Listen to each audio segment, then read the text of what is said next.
guys, welcome back to the channel. Today is a coffee time with Cobra. It's a bit late and I am sorry for not getting this out before Monday, but I've been incredibly busy trying to find a new place to live. My landlord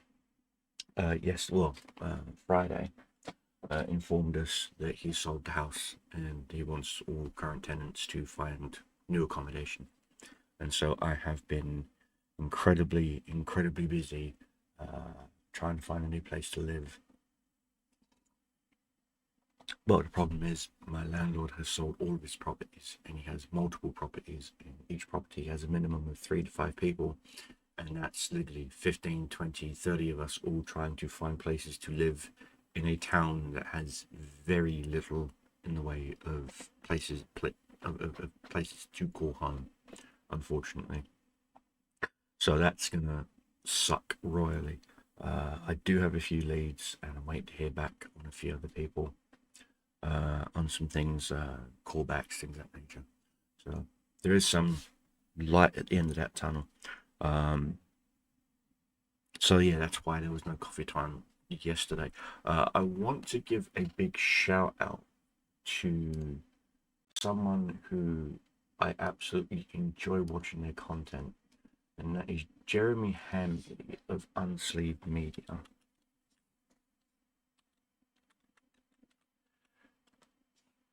He recently did a very hot take on. He did a really interesting hot take on. This is his video. He did a really decent hot take on how Magic the Gathering is destroying its own credibility. Now, as you guys may or may not know, I am an absolutely huge Magic the Gathering fan, nerd, you name it.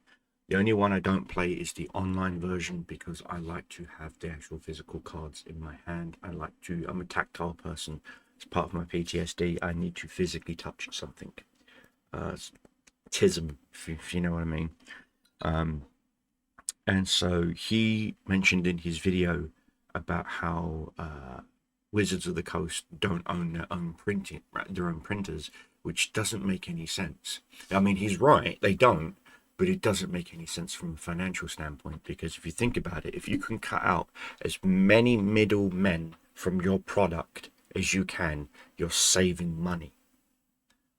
So if you can save money from, if you make a widget, okay, so say this is your widget, this is what you make, this is your widget, but you need bamboo from China, you need rare earth minerals from Greenland, you need oil from Venezuela, you've got tariffs, you've got taxes, you've got import duties, you've got costs and overhead, etc.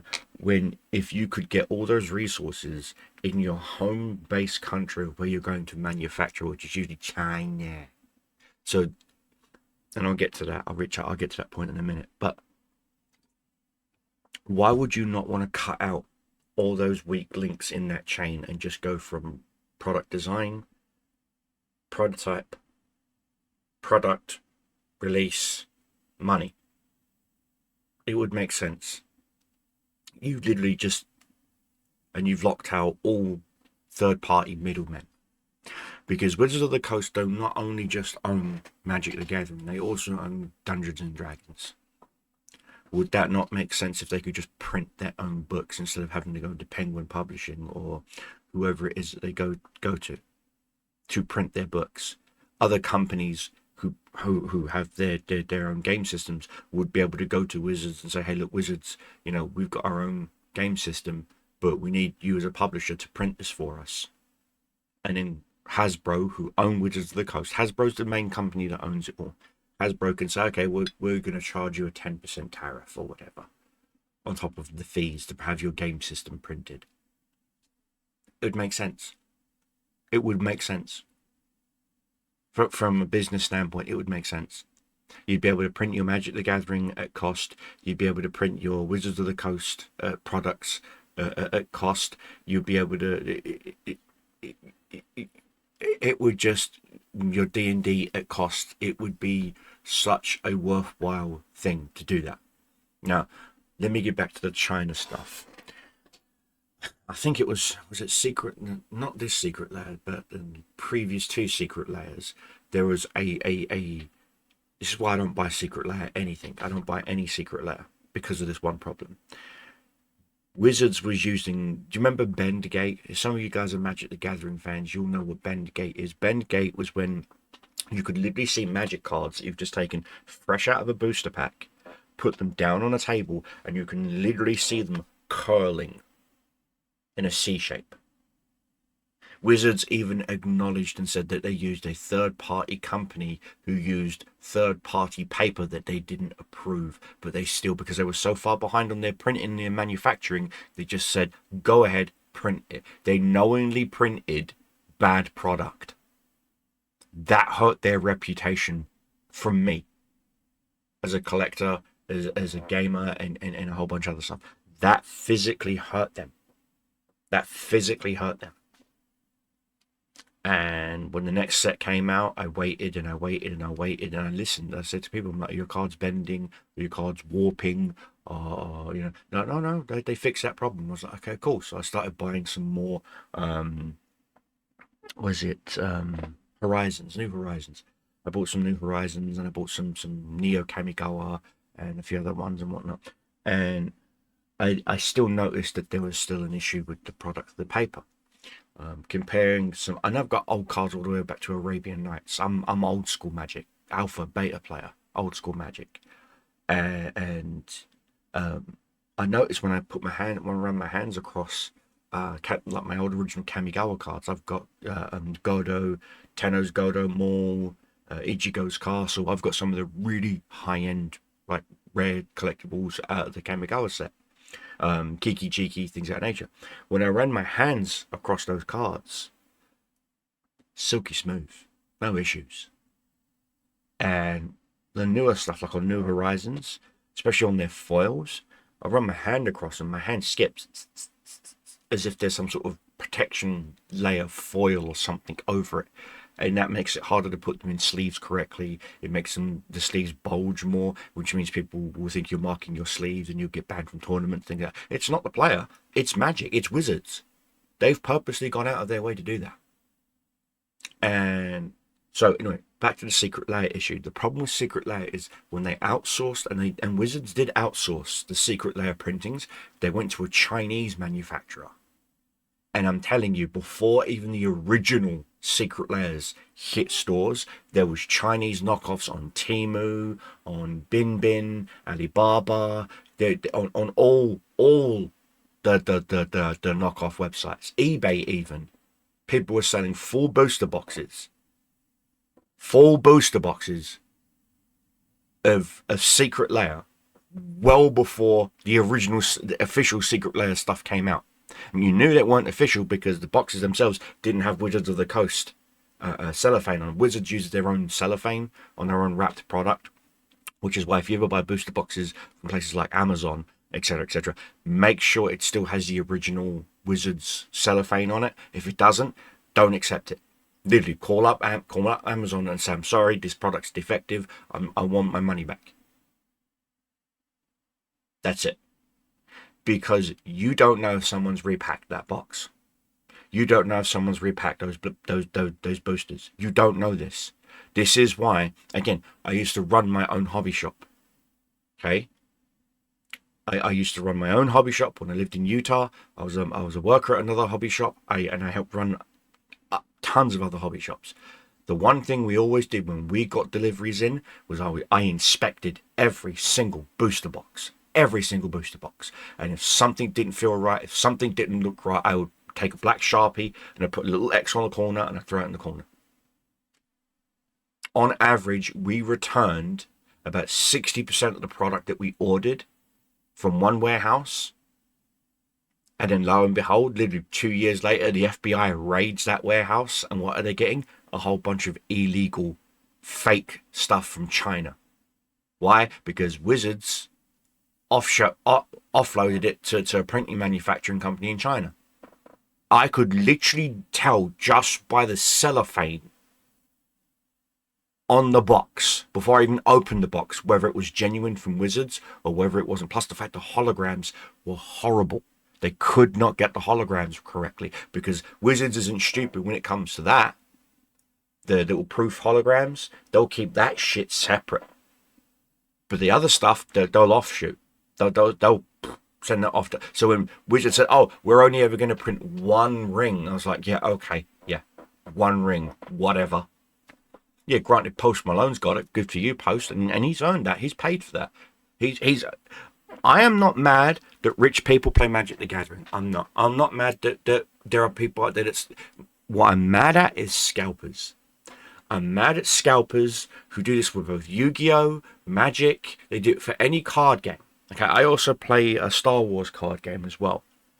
Now, there is an upcoming release for the new Star Wars expansion. Okay, I already know it's coming out because I've got a little in, and I already know that I'm seeing vendors here in Reading that have individual booster boxes with black and white proxies on there saying coming soon, and these are the expansions for this Star Wars tabletop game that's coming out and a whole bunch of other stuff. And I know for a fact he's charging £7 for one booster. Yeah, if I go to my local game, the Eclectic Games, I can get that booster pack for £4.50.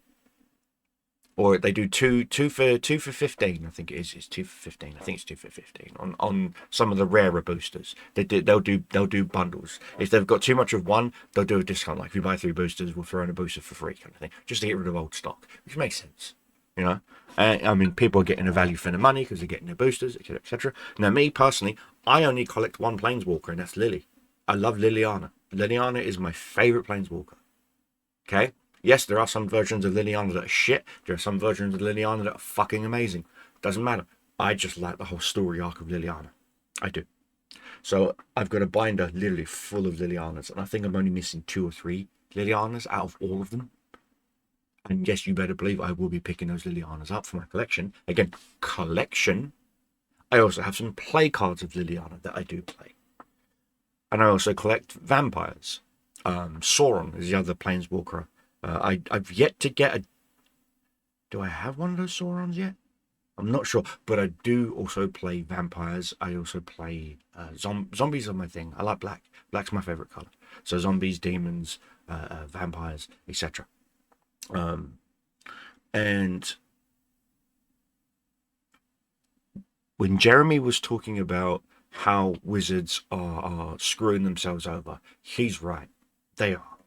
Wizards is screwing themselves over. Wizards is screwing themselves over royally. And I mean royally. Wizards is screwing themselves fucking hard. So hard. So hard. You have no idea. So I was listening to this video as I was on the bus. And he was going on about their manufacturing issues and things like that. And I just sat there and I thought to myself, said to my girlfriend, I was like, if you, because she owns her own business, I was like, if you had to offshoot, like hand off some of your product and whatnot to someone else. And she's like, yeah. And I'm like, and you had to offer it to another manufacturer. Would you be surprised if you started seeing knockoffs of your product in the market? She goes, absolutely not. Because that's out of my hands. Because she has her own little business where she makes decals and stuff and stickers and whatnot. It's a little business. She loves it. It's absolutely adorable. And she said, if I was to come up with a sticker and then send it to another company to print, and they'd like that design and they keep it on their records, and 2 weeks later, I'm seeing my stickers, those stickers being sold elsewhere, like Hot Topic, things of that nature. The only person I can get mad at is myself because I've let that control go. I have handed that control over to someone else.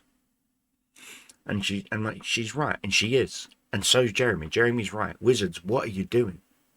As a fan and a collector and a gamer and a player of your systems, what are you doing?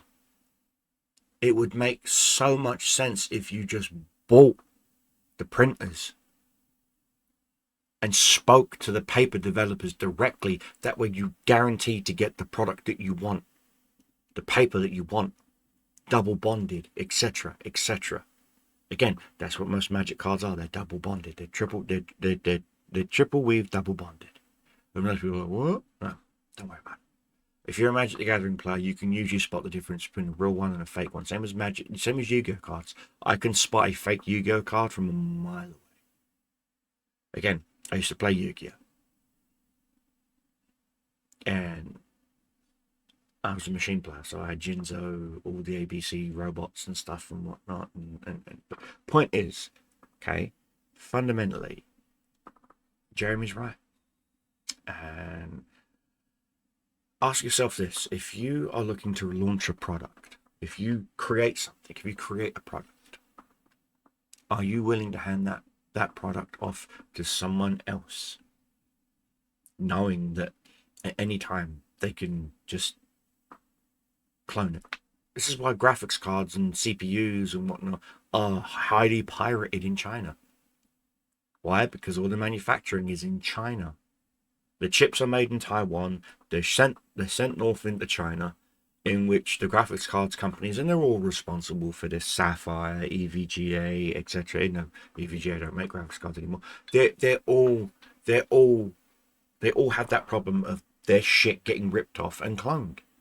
And the clones, 9 times out of 10, in some cases, are worse than the main product. Sometimes, like the fact that there's a 48GB 580 out there now. Custom 580 motherboard, custom RAM chips. The fact that there are modders out there doing full-on motherboards, like board swaps to get 48 gigs of a card that Nvidia released that card, by the way. They did. They just didn't release it to the general public. That card was released for AI server farms only, which is why Nvidia's pulling out of making graphics cards, which means AMD is going to rule the market. Nvidia is going to put out graphics cards that barely meet certain standards, and AMD is going to see that, jump on it, and all of a sudden you're going to see AMD cards just skyrocket. And Nvidia's going to go, well, we ain't going to fucking have that. And Nvidia's going to finally start trying to climb back up. But they've put all this money into this bullshit AI bubble. And it is a bubble. And the bubble's going to go, I'm telling you now. I'm telling you now. AI is extremely limited in what it can do. AI can't swing a hammer. AI can't fix your plumbing. AI can't rewire your house. AI can't lay down bricks. AI can't build a roof. AI can't put in windows. AI can't paint your walls. You got to understand, there's always going to be someone that has to swing a hammer. So do yourself a favor. If you actually want to get ahead in life, don't go to college. Go to a trade school. Get a paid apprenticeship. Become a master plumber, master electrician, and master whatever. You'll be so much better off. You'll have no debt, money in your pocket. And I'm not even kidding you. You can, ironically, you can even ask ChatGPT, what should I do? I'm 21 years old. Should I become a tradesman? Or should I go to college and get a degree and this and that and this and that and debt and this and this? ChatGPT will look at you and say, get a blue collar job. Get a blue collar job in an area that never downsizes. So that's electrician, plumbing. Everyone needs wiring. Everyone needs plumbing work. Everyone needs bricks.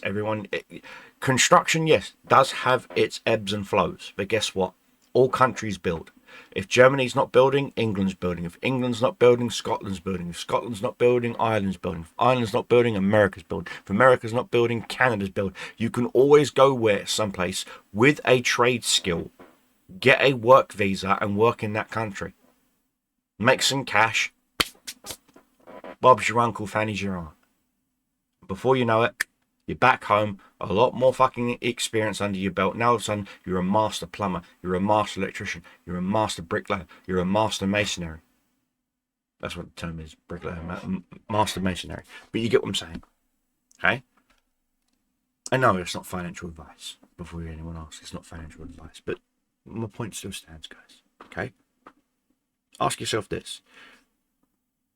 In life, the only person responsible for you is you. right, is you. No one else. You. You're responsible for yourself. You're responsible for your reactions to other people. If someone gets into my face and tells me, fuck you, you're this, you're that, you're this, you're that, I look at myself, a big part of me, a big little part of my brain just wants to ball up my fist and whack them one. That's not the right answer. It may feel good in the moment, but it's not the right answer. The right answer is to just nod, smile, and go, okay, if that's your opinion, just walk away. Not everyone in this world is going to like you. Not everyone in this world is going to love you. No one in this world loves me. No one in this world absolutely adores me 100%. No one. I don't. I don't even adore me 100%. So I'm telling you, eh? Jeremy was right. My missus is right. You know? Do yourself a favour. Start taking accountability. I need to. For myself, I need to start taking accountability for some of the things I've fucked up with in my life. Well, fingers crossed, hopefully today, if not in the next couple of days, I will have a new place to call home. Which means I'm going to have to start packing up. Yay.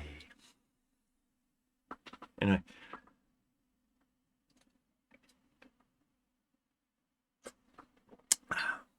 Coffee's done. Video's done.